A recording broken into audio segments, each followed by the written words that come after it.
pela presença aqui. Meu nome é da Evolucional. Bom, meu nome, então, como eu falei, é Cícero Gomes Júnior. Eu sou...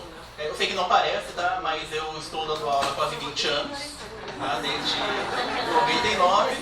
E nos últimos 3 anos, eu estou à frente do setor pedagógico da Evolucional, com a tarefa de garantir a qualidade pedagógica dos simulados. Então, eu estou estudando muito sobre o que faz uma avaliação funcionar da melhor forma possível e resolvi trazer esse tema para compartilhar um pouco com vocês. Vamos à pergunta que eu usei como título para essa palestra. A sua escola, ela tem avaliações, certo? Toda escola tem. Minha pergunta é, na sua escola, o processo avaliativo, ele é uma commodity ou ele é um diferencial? Para poder responder de maneira consciente, vou mostrar a diferença. E aí vocês me dizem. Commodities em economia, tá? Se tiver algum economista, por favor, me desculpa, porque eu vou resumir, vou simplificar muito, mas basicamente, produtos sem valor agregado. Produtos que têm o preço determinado no mercado internacional e que as empresas compram em grandes quantidades. Por exemplo, petróleo, minério de ferro, soja. Mas o que nos importa aqui é uma característica desses produtos, que é a seguinte: se você tem uma empresa e você tem que comprar minério de ferro, você vai comprar minério de ferro. Você não vai falar, eu quero aquele minério daquela mina do interior de Goiás que é o melhor. Esses produtos não são diferenciados. Por causa dessa característica das commodities, surgiu o termo comoditização. Comoditização é uma coisa que a gente vê no dia a dia. É uma coisa que a gente vê quando vai ao supermercado. É um processo em que o produto perde a capacidade de se diferenciar dos concorrentes. É aquela situação que você vai ao mercado que você não se importa com a marca do produto. Um bom exemplo é pasta de dente. Vocês compram pasta de dente, certo? Qual? O que tiver mais barato. Que tiver mais barato. Ó. Já estamos chegando onde eu quero chegar. Será que você compra Colgate, que é a marca número 1 em recomendação dos dentistas? Ou compra Oral-B, a marca mais usada pelos dentistas? Quer dizer, eles não entram num acordo. Eles usam uma e recomendam outra. Ou, o que é mais provável, vocês não ligam para isso. Vocês sabem que são slogans que não querem dizer muita coisa. Tudo bem, você vai comprar Colgate. Você compra Colgate Total 12 Protection, ou Colgate Mega Plus Whitening, ou Colgate Anti-Placa Bacteriana Plus Extra X saiu ontem. Começou ontem a fazer propaganda. E aí você vê lá na propaganda, tira 3 vezes mais placa. Só que aí vem no cantinho, comparado a escovar o dente com graveto. Então, a gente vê o tempo todo propaganda tentando provar pra gente que a pasta de dente não é uma commodity. Mas é. O seu comportamento como consumidor prova isso. Você não é fiel a uma marca. Você não se importa. Quando você pede pra alguém comprar, você não fala compre uma Colgate, fala compre pasta de dente. Eu aposto que você fala assim também, compre leite condensado. Você não fala, compre leite condensado Parmalat. Talvez fale leite moça. Mas se a pessoa trouxer leite Parmalat, você não briga com ela. Isso é importante. Você fala, traz leite moça, a pessoa traz qualquer leite condensado. Você fala, tá bom. Estraga o leite moça, mas do Itambé que é mais barato. Leite moça do Itambé é a prova definitiva da comoditização. Certo? Varia um pouco de estado para estado, tá? Quando em Campinas eu era mais novo, a gente pedia sempre Guaraná. A gente ia ao clube e falava, me dá um Guaraná, e aí o cara falava, mas qual Guaraná? Ah, o Guaraná da Coca. Guaraná Coca, Guaraná Fanta Uva. Quer dizer, a gente usa alguns produtos, a gente não se importa com a marca. Entendem onde eu quero chegar? Quando eu pergunto se as suas avaliações são um diferencial ou uma commodity, se ela for uma commodity, eu quero dizer o seguinte: a pessoa não se importa exatamente com o tipo de avaliação que é feita na sua escola. Ela assume que vai ser igual a todas as outras. Que vai ser uma coisa que você vai oferecer porque tem que oferecer, mas ela não vai escolher a sua escola por causa disso. Qual que é a outra possibilidade? Outra possibilidade é ser um diferencial. Diferencial é uma característica que torna um produto mais desejado que os concorrentes. Por que eu uso o iPhone como exemplo? Porque a pessoa que decidiu comprar um iPhone não fica satisfeita com o Samsung. A Apple, de alguma forma, convenceu as pessoas a pagar o dobro do preço num celular e você fala o nome do celular. Minha mãe, até eu explicar para ela que iPad era um tablet, deu muito trabalho. Eu comprei o iPad, ela falou, mas você comprou um iPad ou um tablet? Eu falei, mãe, é a mesma coisa, o iPad é um tablet. Para ela, que não é uma pessoa que está nesse meio, era muito óbvio que iPad é uma categoria e tablet é outra. São dois mundos diferentes. Como é que a Apple conseguiu fazer isso? Eu recomendaria muito a leitura do livro Steve Jobs, a biografia de Steve Jobs, do Walter Isaacson, que ele acaba em preto e branco, muito bom. E uma coisa que ele fala o tempo todo, e que tem tudo a ver com o modo de pensar nos produtos. O Steve Jobs era fanático pelos detalhes. Os produtos da Apple têm coerência. A pessoa compra um produto da Apple, ela sabe o que ela vai receber. Ela sabe que o que ela vai receber é qualitativamente diferente da concorrência. Então, os produtos da Apple estão muito mais protegidos da comoditização. Não adianta baixar o preço de um concorrente. A pessoa não abandona o iPhone para comprar um telefone que acabou de sair por um terço, um quarto, um quinto do preço. De novo, isso tem tudo a ver com a educação. Quem faz campanhas de matrícula deve ter notado um processo de comoditização das escolas. Pessoas escolhendo a escola basicamente pelo preço ou pela proximidade da sua casa. Coisas que gestores, professores não têm como controlar. Até tem como controlar o preço. Mas a gente quer isso. A gente quer entrar nessa disputa de um corta, outro bem corta mais e deixa a qualidade em terceiro, quarto, quinto lugar? Não. O que acredito eu que todos nós gostaríamos é que as pessoas conseguissem enxergar na nossa escola um diferencial. Como a minha área é principalmente avaliação, vou mostrar algumas coisas que podem ser feitas amanhã, segunda-feira, e que, se vocês acharem interessantes, podem começar a transformar a sua avaliação em um diferencial. A avaliação deixar de ser uma commodity, passar a ser um diferencial positivo. Bom, o processo avaliativo pode ser essas duas coisas. Para entender como transformar um em outro, eu vou fazer a seguinte distinção. Algumas provas são criadas para julgar. O que é julgar? Final do processo. Pense no julgamento mesmo. Pense no julgamento criminal. É no final de um processo. A pessoa ouve as provas e no final ela fala, culpado ou inocente. Não é assim? Pense numa prova de vestibular. Quando ela é aplicada? No final do processo. No final do ensino médio. E o que é que essa prova diz? Você serve, você não serve. E isso é uma prova para julgamento. Existe lugar para essas provas? Existe. O vestibular tem essa necessidade. Tem mais candidatos que vagas, tem que ter alguma forma de separar. Ok. Mas no nosso dia a dia, na escola? Se no nosso dia a dia as provas forem apenas julgamentos, isso é um desperdício. A prova está fazendo menos do que ela poderia fazer. Pior ainda, tem prova que não é nem julgamento, é ameaça. Todo mundo aqui já deve ter sido forçado a essa situação terrível de ter que falar para o aluno: preste atenção. Por quê? Porque isso é importante? Porque isso é bom? Porque isso vai tornar a sua pessoa melhor? Não. Preste atenção porque vai cair na prova. Terrível. Em alguns momentos a gente é obrigado a fazer isso, mas não devia ser isso, padrão. Não devia. Isso é diminuir a utilidade das avaliações. Qual que é a outra possibilidade, então? Há provas criadas para julgar, provas de julgamento, como vestibular, e há provas criadas para avaliar.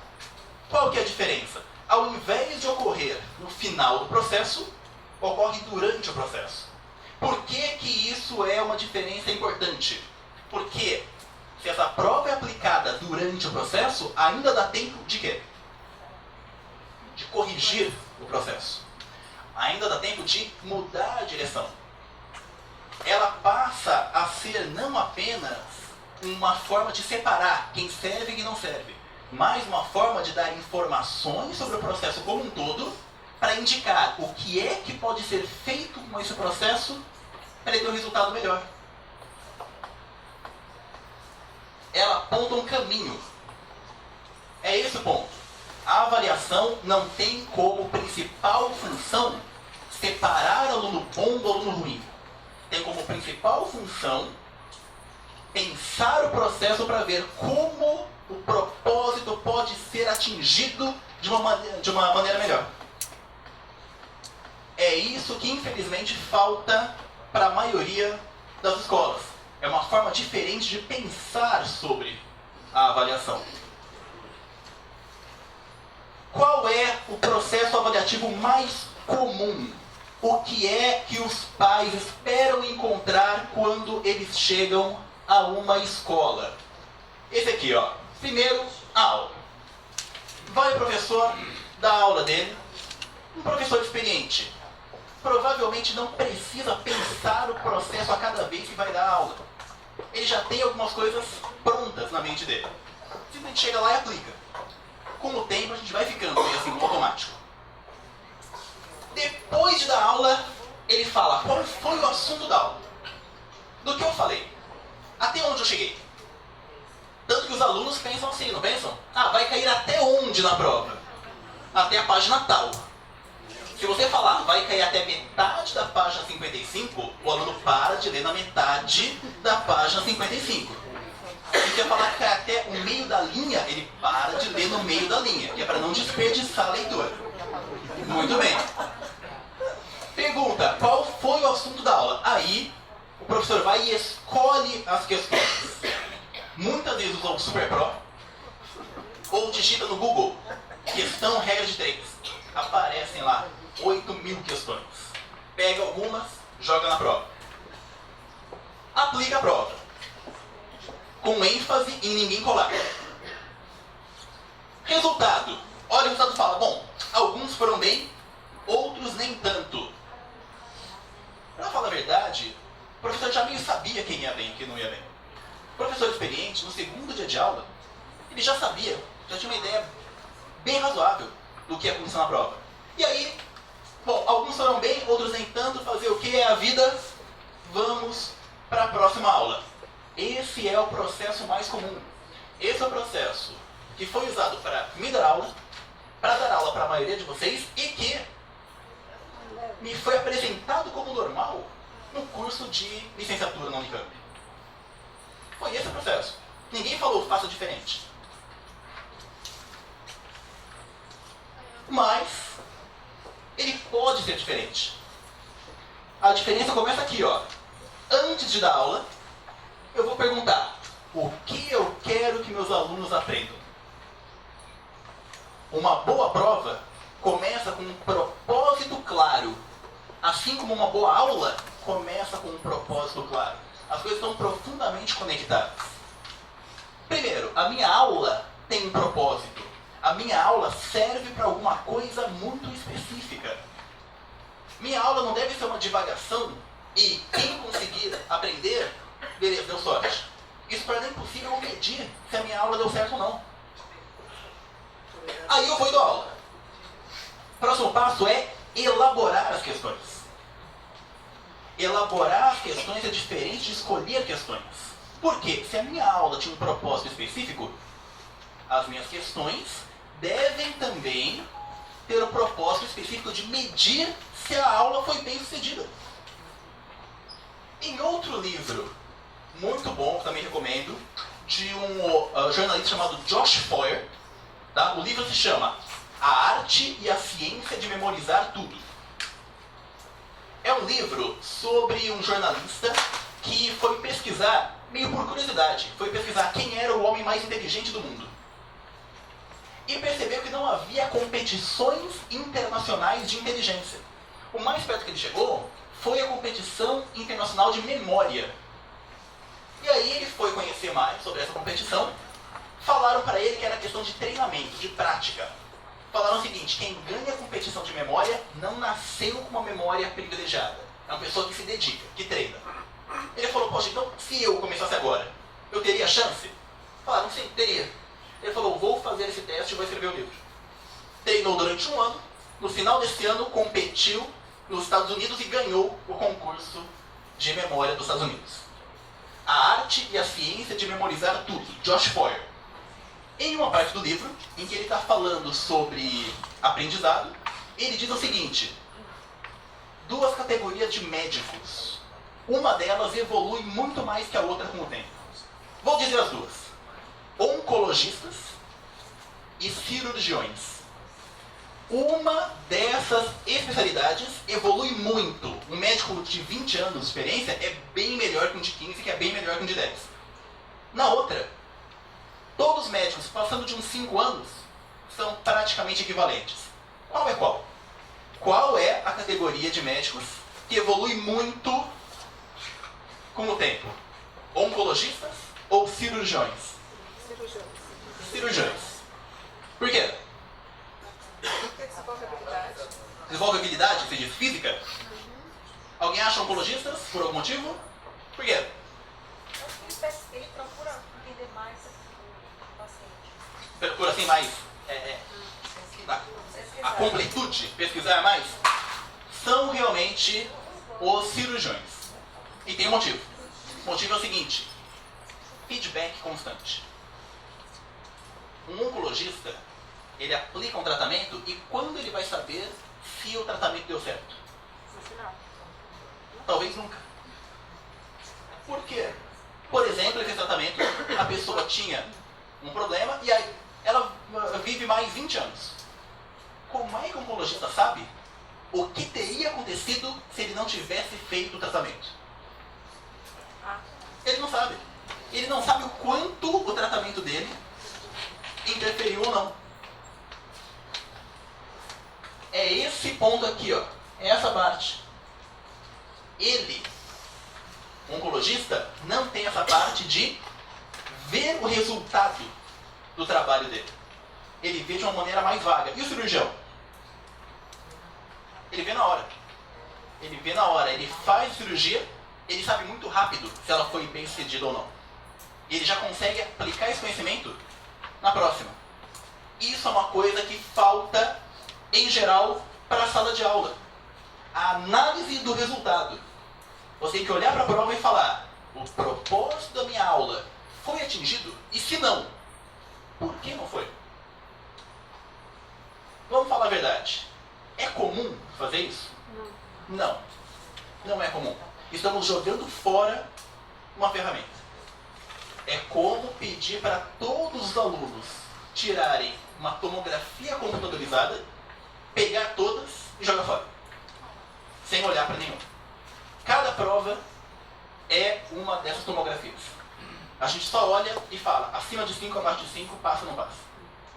Deveria analisar para descobrir o que é que pode ser feito de maneira diferente. Essa estava aqui. O resultado. E aí a próxima aula. Nota. Aqui, ó, eu separei aula e próxima aula. ênfase nos aspectos que precisam de mais atenção. Uma vez que você analisa a prova, você deve usar essa informação para a próxima aula. É isso que faz o cirurgião evoluir mais com o tempo do que o oncologista. Com a diferença de que o oncologista não tem muita opção, e os professores têm. É só avaliar o resultado. Então, uma avaliação que é um diferencial, ela é usada não apenas para separar quem serve e quem não serve, quem é bom aluno e quem é mau aluno. Ela é usada principalmente para avaliar o processo. Não é o aluno, é o processo como um todo. Vou contar uma historinha. Estava eu dando aula de carta argumentativa numa sala de 7º ano, crianças de 12 anos de idade. Já digo que eu não tinha tanta noção na época. Então, pedi para eles qual que era o propósito da minha aula. O que eu queria que eles aprendessem. Tem várias coisas em carta argumentativa. Eu escolhi uma. Escolhi uma para ser o foco. O foco era, eu quero que os alunos entendam que duas cartas mandadas para interlocutores diferentes devem ser cartas diferentes. Eu quero que eles entendam que as características da pessoa que vai ler a carta são fundamentais para escolher quais são os argumentos. Não tem isso de o melhor argumento do mundo vai servir para todo mundo. Se a pessoa escreve para a mãe dela, é para usar um argumento. Escreve para o pai, é para usar outro argumento. Era isso que eu queria que eles entendessem. Ok? Adaptar os argumentos ao interlocutor. Aí, como eu falei, eu não tinha muita noção, eu dei o seguinte tema. Estava acontecendo na época a guerra do Iraque.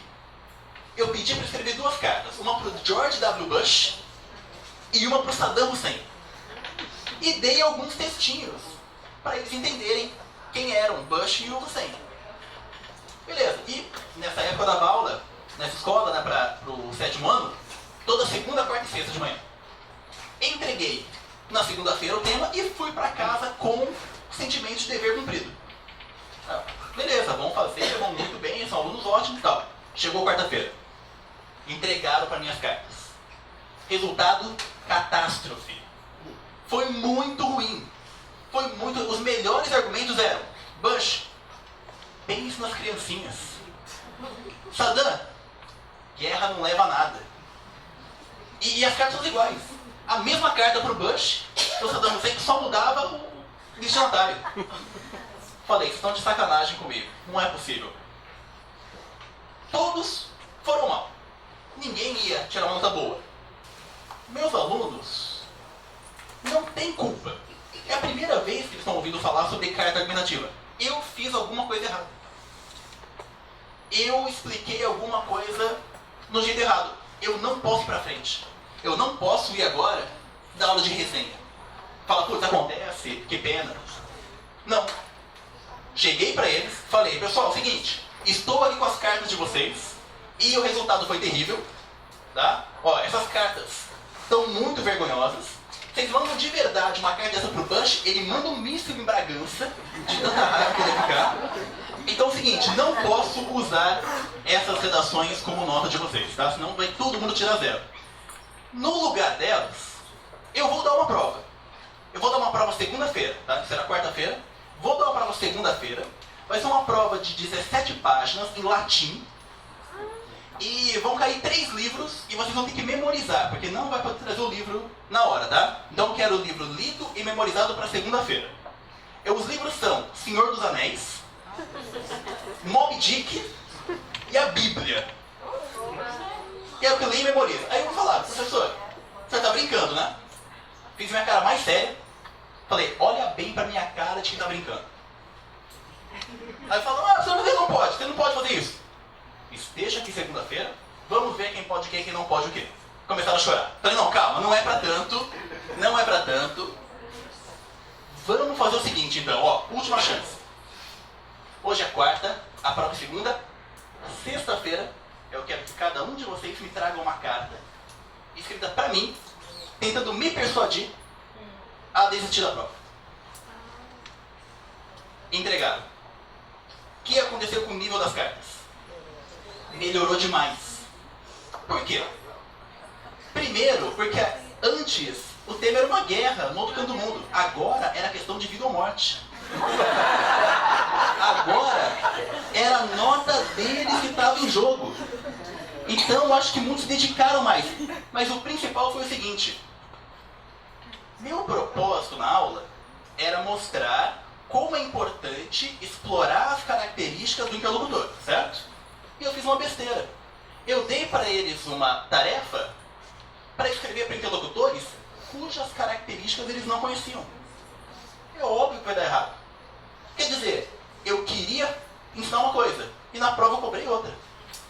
A tarefa descobrir quem eram Saddam Hussein e George W. Bush acabou se tornando muito mais difícil do que explorar as características.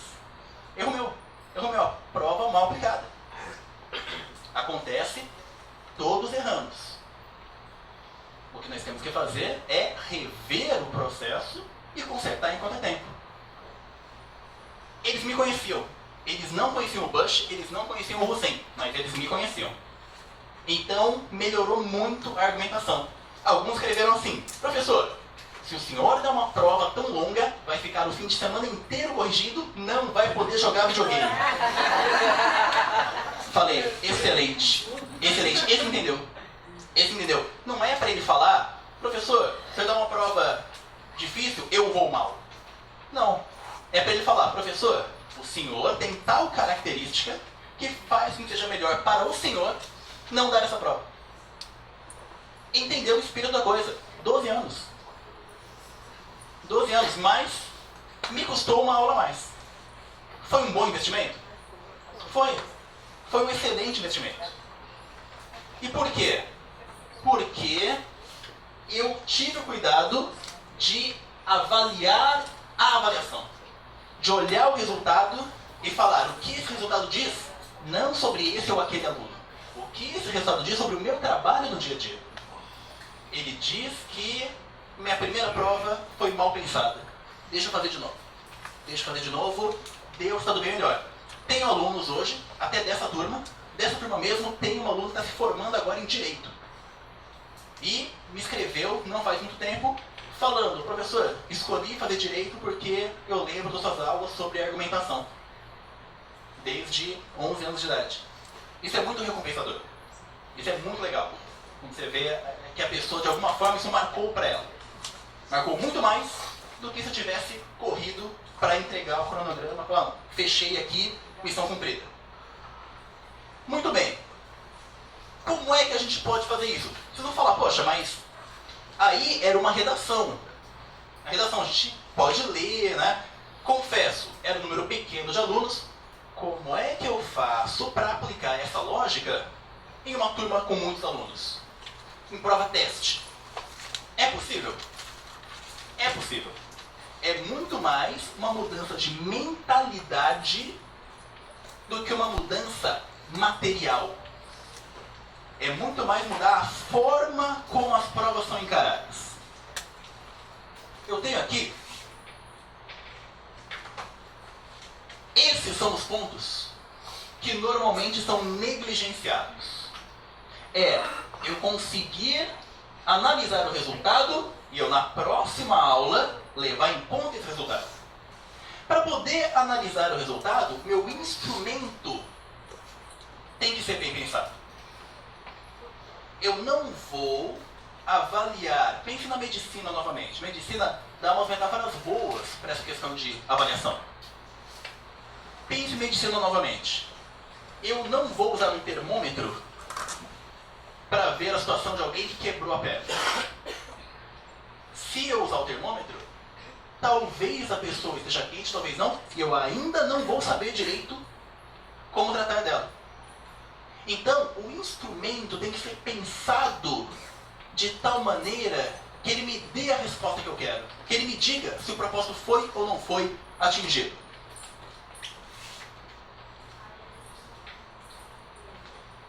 Aqui, eu tenho um exemplo da plataforma que a gente usa na Evolucional. Tá? Não é necessário usar essa plataforma. Aqui é o exemplo que eu tenho mais próximo, mas o que eu quero chamar a atenção é o seguinte.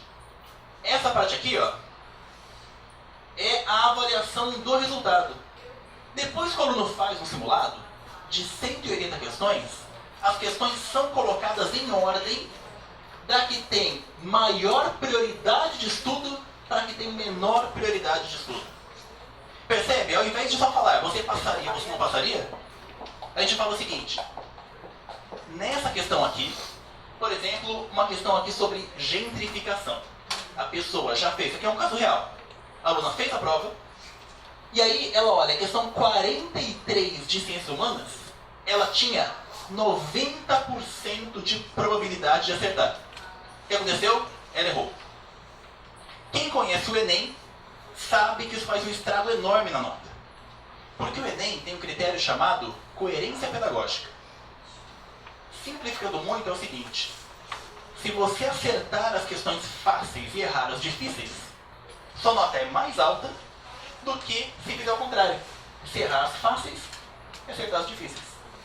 Por quê? Quem erra as fáceis e acerta as difíceis, provavelmente Tá chutando. Porque ela não demonstrou um comportamento coerente. Ela não demonstrou o comportamento de quem tem o conhecimento. Então, essa aluna errou uma questão fácil. Uma questão que ela tinha 90% de probabilidade de acertar. O que acontece? Essa questão foi para o primeiro lugar na lista de prioridade de estudo. Então ela não recebe só nota, ela recebe a seguinte informação: estude todas as questões, mas comece por essa. Porque essa aqui fez um estrago muito grande. E aí como é que ela vai estudar? Tem aqui a questão, tem aqui o gabarito, que é a letra D, e tem uma explicação de cada alternativa, não só explicando porque ela é correta, porque ela é incorreta, também explicando por que a pessoa poderia ter escolhido aquela alternativa incorreta, aquele distrator, apesar de ser incorreto. Quer dizer o seguinte, essa questão foi formulada já pensando que um dia ela seria analisada. É aí que eu quero chegar. Você vai fazer a prova? Teste. Muitos alunos? Tudo bem. Tudo bem. Faça cada alternativa dizer uma coisa diferente. Você transforma a questão em uma ferramenta utilíssima para não dizer apenas o aluno acertou ou errou, mas para dizer qual é o conceito que esse aluno não domina e que o fez errar essa questão. Por exemplo, aqui, nessa questão de gentrificação, a gente tem a alternativa A, distrator, ela é incorreta. A alternativa A diz que a gentrificação é o seguinte, pessoal, resumindo também, tem um processo em áreas degradadas que elas vão ficando, elas recebem investimento, recebem umas melhorias, e aí isso essencialmente é bom. Mas ocorre também o problema de que elas vão expulsando as pessoas que moravam lá, porque o custo de vida fica alto demais para as pessoas. E em São Paulo tem incêndios criminosos em áreas de favela que estão sofrendo gentrificação. Muitos incêndios causados por pessoas que têm interesse em depois construir alguma coisa nessa área. Então tem um texto falando sobre incêndios criminosos, e aí pede para o aluno dizer, né, qual é o fenômeno que está por trás desses incêndios de acordo com o texto. E aí a alternativa A fala que são grupos de extermínio. A análise da questão diz o seguinte: essa alternativa poderia ter sido escolhida devido à interferência do conhecimento sobre grupos de extermínio que atuam em favelas. Embora existam, tais grupos não são apontados pelo entrevistado como causadores dos incêndios nas favelas de São Paulo. Então, a aluna que errou essa questão, ela pode agora ler, ela chutou a A, por exemplo, ela pode ler A, e provavelmente o que a levou a escolher a A foi esse conceito equivocado. Ela conhece a história dos grupos de extermínio, mas ela não prestou atenção no texto, que não menciona esses grupos. A ideia é ela ficar um pouco mais atenta, e a próxima vez ela prestar mais atenção ao texto, lembrando que isso uma vez a levou a errar uma questão fácil. Como é que a gente pode colocar isso nas escolas amanhã? Pensar na elaboração de cada questão seguindo alguns princípios. Vamos fazer um teste. Tem uma questão aqui que foi entregue para a Evolucional. Uma das minhas tarefas é dizer se as questões são boas ou não para entrar no simulado. Essa questão aqui, tá boa ou não tá boa? Vou ler para vocês. Entre ideia e tecnologia. O grande conceito por trás do Museu da Língua Portuguesa é apresentar o idioma como algo vivo e fundamental para o entendimento do que é ser brasileiro. Se nada nos define com clareza, a forma como falamos o português, nas mais diversas situações, é talvez a melhor expressão da brasilidade. Então, um textinho sobre o Museu da Língua Portuguesa de São Paulo, certo? O excerto propõe uma reflexão acerca da língua portuguesa. É correto afirmar sobre o texto que ele aponta a valorização da língua como uma maneira de reforçar a identidade nacional. Pertence ao gênero notícia, que consiste na defesa da opinião do jornalista sobre um tema. Destaca a afetividade tão comum ao brasileiro, expressa por meio da língua. utiliza uma linguagem informal, uma linguagem formal para demonstrar a importância de falar o português correto. Ou utiliza a função emotiva da linguagem para transmitir um sentimento de amor pelo idioma. Pessoal, não estou perguntando qual é a resposta correta. Estou perguntando essa questão. É boa. Essa questão cumpre a tarefa de avaliar um conteúdo específico. Essa questão, eu vou conseguir fazer isso que eu estou propondo? Vou ou não vou? Se vocês tiverem dificuldade para analisar, vou tranquilizá-los dizendo que eu há 3 anos daria uma resposta diferente da resposta que eu dou hoje. Isso não é óbvio, isso não é explicado pra gente. O que vocês acham? Tá boa a questão? Pode passar, pode colocar no simulado? Coloca ou não coloca? Mas qual conteúdo? Você falou para avaliar qual conteúdo? É essa a questão. É essa a questão. O que você está dizendo? Você não consegue dizer claramente qual conteúdo ela quer avaliar. Então é uma questão ruim. Certo? Olha só. Eu estou perguntando para o aluno, eu estou pedindo de forma geral para ele interpretar um texto. Mas cada alternativa está cobrando um aspecto diferente. A alternativa A e a C são sobre conteúdo, mas a B é sobre gênero. Ou seja, se o aluno errar marcando a B, eu não sei se ele não entendeu o conteúdo do texto ou se ele não domina o conceito de gênero-notícia. De forma que essa questão não vai me dar as informações que eu quero. Para quê? Para eu planejar minha próxima aula. E em geral, as questões são feitas assim, de maneira meio aleatória.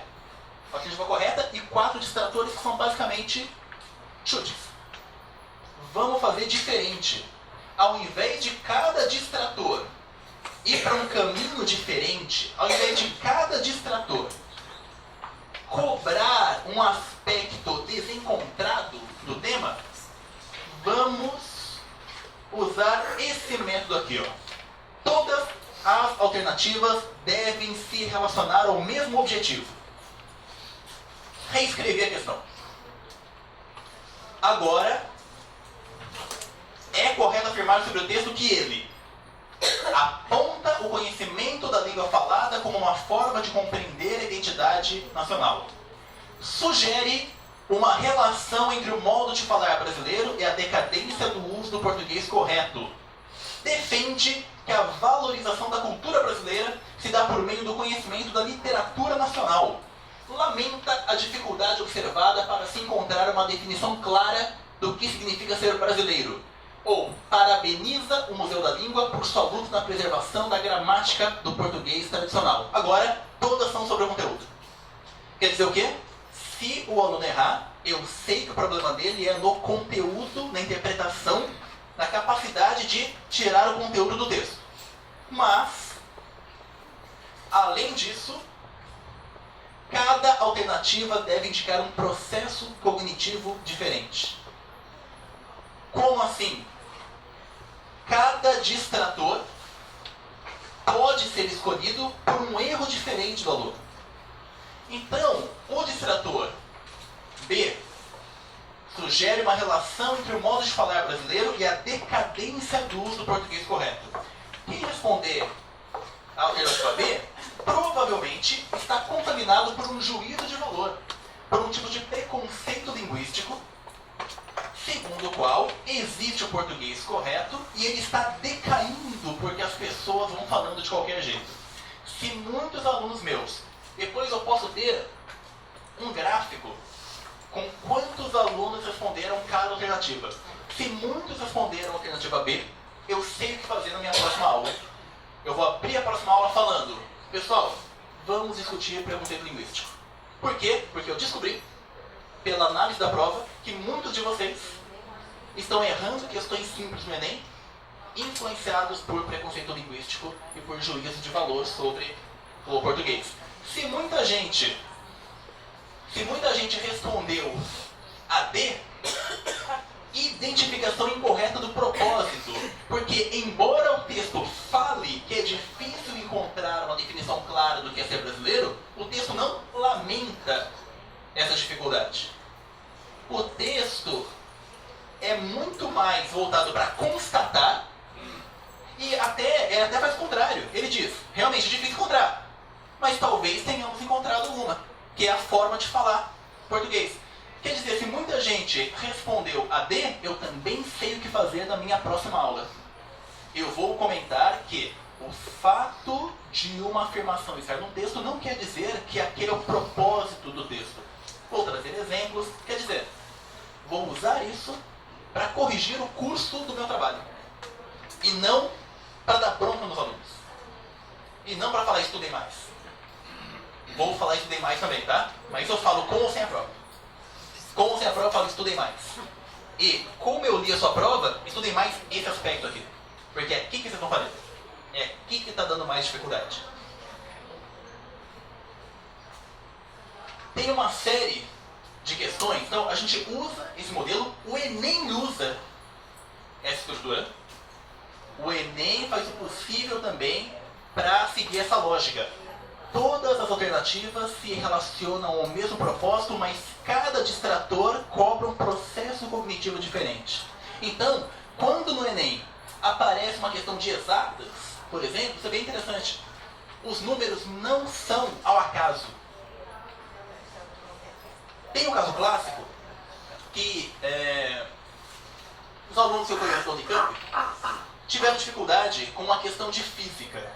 Tiveram dificuldade com a questão de física, que era o seguinte: tinha um foguete subindo, e aí caiu uma peça do foguete. E o professor, Física e Química, licenciatura integrada, Física e Química na Unicamp.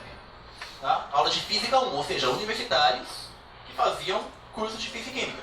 O professor perguntou o seguinte: quando essa peça que soltou do foguete vai atingir o chão? Todo mundo errou. Todo mundo errou. E aí, na época, eu era casado com uma aluna desse curso, e aí ela chegou em casa e perguntou, falou, ó, todo mundo tá errando. A fórmula é essa aqui, ó. Tá certinho. E todo mundo tá errando. Por quê? Eu li e falei, não tem nada a ver com a fórmula, estão errando por falta de interpretação de texto. Porque é o seguinte, o professor falou que quando se solta um objeto no chão, a velocidade inicial dele é 0. Mas, como o foguete está subindo, isso tem que ser levado em conta. Quer dizer, o objeto se soltou, mas o objeto já estava numa velocidade de menos 800 metros por segundo. Uma questão do Enem, uma das alternativas, o gabarito, é a correta. Agora, um distrator vai ser a conta 100 dos 800 metros por segundo. Porque quem criou essa questão sabe que esse é um erro comum. Então tem que colocar uma alternativa que o aluno vai encontrar se cometer esse erro. Porque aí, quando o professor analisar essa questão, ele sabe qual é o erro que o aluno está cometendo.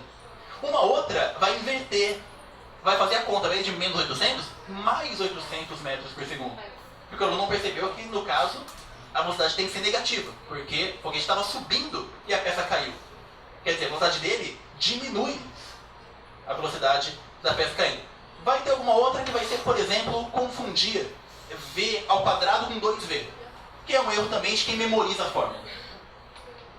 Ou seja, o pensamento em relação às questões é diferente.